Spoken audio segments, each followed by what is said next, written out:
UNLV might have just landed the perfect fit for Dan Mullen's system at the quarterback position in Michigan transfer Alex Orji.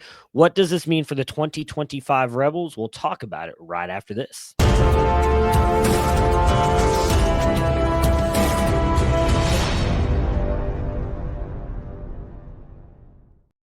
If you like what we are doing here at Campus to Canton, please consider hitting that like and subscribe button. We are trying to get to 5,000 subscribers by the start of the college football season. We would appreciate your guys' help in spreading the good word of college fantasy football all around the nation. All right. Look, Alex Orji is an incredibly athletic quarterback. I mean, we have him listed as a .0822 athlete with an arm velo of 53. Again, for those of you who may not have watched one of these videos before, arm velo, we track how hard and how far quarterbacks can throw the ball. 53 to 55 is about the average for a college quarterback, and the best we've had is Josh Allen at 63. Anything 60 and above is considered elite. We know what Alex Orji is as a rushing threat, and he is now going to UNLV with new head coach Dan Mullen, which I think is a perfect fit for him. Dan Mullen, in his time in college football, when you go all the way back to Bowling Green, Utah, Florida, Mississippi State, all over the place, he runs a more power-based spread offense. And with that, what he likes to do is spread those wide receivers out to give easier throw decisions to the quarterback, but also use the quarterback as a power running threat. And we've seen that. Guys like Alex Smith at Utah, Emory Jones at Florida, Dak Prescott at Mississippi State, Tim Tebow back in the day in his first stint at Florida as an offensive coordinator.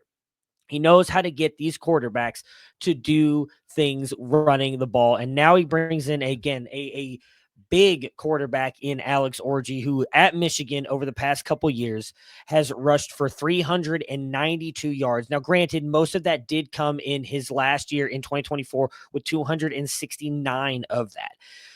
I do not believe that he was used the correct way at Michigan. Could have been used more. Obviously, a lot of the times when he came in, they knew exactly what they were going to be using him for whenever defenses were playing him. But coming over here to UNLV, I think he has a chance to get the best out of him in Dan Mullen and could be a legitimate fantasy threat. I mean, this guy's coming in at 6'3", 236 pounds. This is a big boy who is, again, extremely athletic. And if you want to go back and look at what he's been able to do, and that is Dan Mullen with his quarterbacks over time, let's go all the way back to his time at Utah with Alex Smith, right, who is by far the best athlete at the quarterback position he's had at a .934 athleticism score by us here at Campus to Canton with a 55 arm velo. So, again, and all these quarterbacks are going to be right in that middling range, the 53 to 55. If you look at what Alex Smith was able to do in that time, he ran for 1,072 yards and 15 touchdowns. He then went to Mississippi State with Dak Prescott, 2,521 rushing yards and 41 rushing touchdowns on top of a really good passing stats. But I'm not going to talk much about the passing stats here because it's not a big part of his system.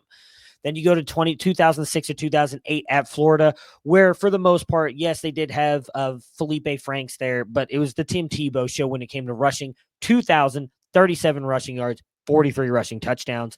Well, again, was the offensive coordinator and QB coach for one Urban Meyer. Then you go to him being the head coach at Florida 2018 through 2021. For the most part, you had Emory Jones being the starting quarterback there, 1,272 rushing yards and 10 rushing touchdowns. Now, what is going to hurt Alex Orji, if he does get the starting job, which is not a guarantee, they have Anthony Calandria, who also transferred in the transfer portal, who's a guy who is very much a gunslinger. He will throw that ball all over the place. But they also have a player in Bo Edmondson, who I actually liked out of South Lake Carroll here in Texas.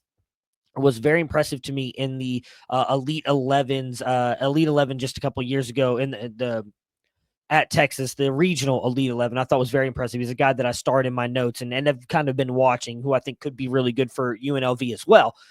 But this wide receiver room is wide open. Ricky White, incredible wide receiver, right? He's gone. Going to the NFL, probably a day 2 pick. And Jacob DeJesus, their slot wide receiver, has entered the transfer portal, is going to Cal. Now, the next best guy was probably Jaden Bradley, who has a couple years left of eligibility, likely comes in as going to be the X. He's a big, tall wide receiver, can go and high point the ball. And they do bring in JoJo Earl in the transfer portal. Now, he only has 1 year left of eligibility, but remember back in the day, 4-star wide receiver. What goes to Alabama. He was top 15 wide receiver in the nation. Quick feet, good burst. I think could be really good in the slot there to kind of give them a quick option in the game if they need it. And again, they can throw the ball up to Jaden Bradley. But again, as I mentioned, the big thing is going to be, can he win this job? Now, if you were to ask me, if you go back through Dan Mullen's history, Alex Orji fits exactly what he's looking for. He is going to be able to go in there and with that power-based run spread offense that Dan Mullen loves to run,